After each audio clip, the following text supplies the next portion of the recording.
বেলপাহাড়ি নিঃসন্দেহে যাকে বলা যেতে পারে পশ্চিমবঙ্গের এক অজানা রত্ন। সেদিনে আমার প্রথম গন্তব্য ছিল গাদ্রাসিনী পাহাড়। ৪৫ মিনিটের এই ট্রেক করে আপনি চূড়ায় পৌঁছালে আপনার জন্য অপেক্ষা করবে এক মনোমুগ্ধকর দৃশ্য।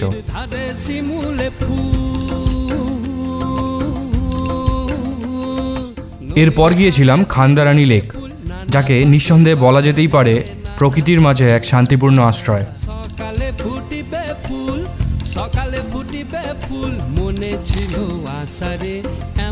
এখানকার ডাঙ্গিকুসুম জলপ্রপাতের শব্দ, যা এক কথায় আপনাকে সব ভোলাতে বাধ্য। নদীর ধারে শিমুলে এবং সবশেষে তারাফেনী ব্যারেজ। একটা সূর্যাস্ত মন্দ হবে না কিন্তু এখানে। বড় ভিডিও কিন্তু অলরেডি চ্যানেলে আপলোড করা রয়েছে, আপনারা চাইলে নিচের ডেসক্রিপশন বক্সের লিঙ্ক থেকে দেখে নিতেই পারেন। এমন ছিল আশা।